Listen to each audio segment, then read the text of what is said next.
Hi there, welcome to Appy Chips YouTube channel. I am Ambajan and today we will learn how to install this app on Mac using Homebrew, which is also popularly known as simply Brew. But before we get started, let me answer some frequently asked questions first. To start with, what does a package manager like Homebrew does? Well, a package manager lets you install, uninstall or repair apps on your Mac.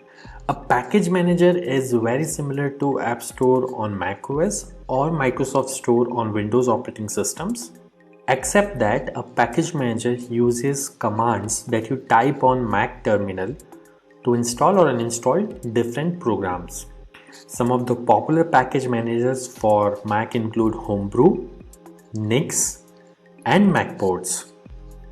And if you are coming from a Linux background, you will feel at home with Homebrew, especially if you have used package managers like apt, pacman, yum, etc. on Linux based operating systems. Next up, is it safe to install the Mac apps via Homebrew? Short answer, yes.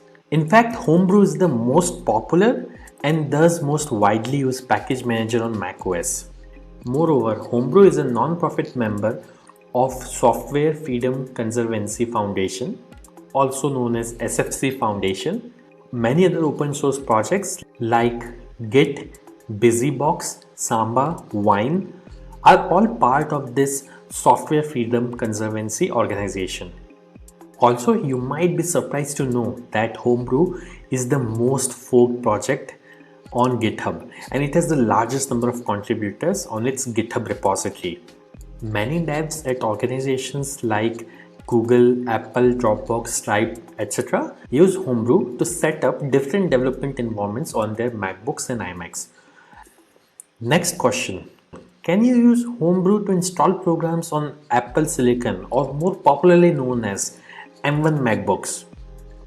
Again, yes. Starting version 3.0 of Brew, Apple Silicon is now supported on Homebrew. In fact, Homebrew also supports programs that are at the moment only supported via Rosetta 2 on Apple Silicon. Now that I have answered your questions on safety and compatibility of Homebrew, let's get to the installation process. Before we can install anything using Brew, we need to install the package manager itself, that is Homebrew, on your Mac. So let's see now how can we install Brew on Mac. Let me open my Mac here. First, you need to press Command and space on your keyboard. This will open Spotlight Search on your Mac. And then you have to type terminal.app. You will see this terminal app. Simply double click on it to open terminal. Let me maximize this terminal window. Now we need to copy paste the command to install Homebrew from the Brew website. So open your web browser and simply go to the website brew.sh.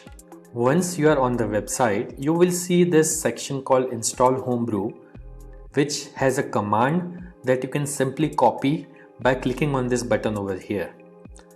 Once it is copied, you have to go back to terminal, right click, paste. Now that the command is copy paste over onto this terminal, press enter. This will start Brew installation. Now it is prompting me to enter my user's password on Mac. I am going to type the password now, but it won't be visible on your terminal. Once you have entered the password, simply press enter, and if the password is correct, the script will continue. Now it is saying press return to continue the installation. I'll press enter here, and this will start the installation of Homebrew on my Mac. Let's wait for this to finish. As this message here says, installation successful. So that's it. Brew is successfully installed on your Mac now.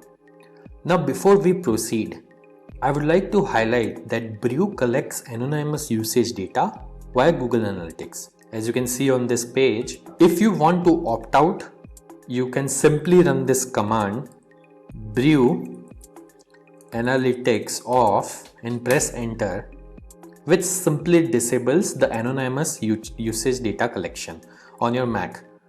Now let's update the package database locally by pulling the metadata of the latest packages on a local map from the central Brew repository. This should typically take less than a minute to complete depending on your internet connection speed. To do so, simply type the command brew update and press enter. As you can see, my local Brew database is already up to date because I just installed Brew on my system. Now to install the app, let's run the brew install command. Mind you, if during installation, if you're prompted to enter a password, enter your Mac user's password to continue.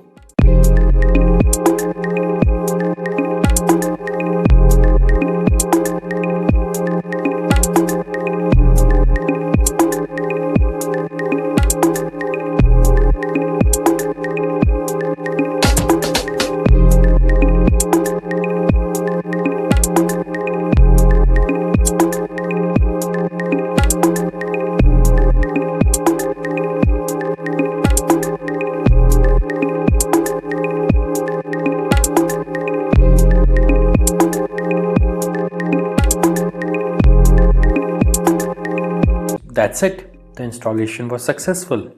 If this video was useful, don't forget to hit the like button. And if you faced any problems during the installation in this video, please leave a comment below and somebody from AppyChip team will reply back to you. If in future any app installed using Brew stops working, then you can simply reinstall it using the command brew space reinstall space the name of the program. For example, I'll try to reinstall this program called Hello, which is already installed on my system. As you can see, it is downloading the program and it says reinstalling Hello, and now Hello is successfully installed. And if you want to uninstall any app installed using Brew, simply run brew space uninstall space the name of the program. In this case, I will try to uninstall the program Hello, which is already installed on my system. As you can see, within a few seconds, it says the program is successfully uninstalled.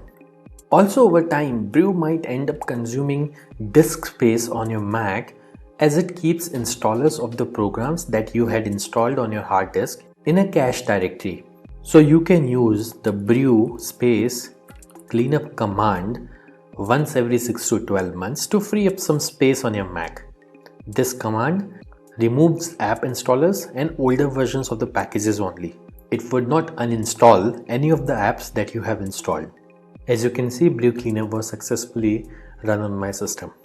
So do subscribe to our channel, as we have tutorials for installation of over 9,000 programs on Mac, which will come handy. If you need to install other apps on Mac in future, chances are that we have got it covered already.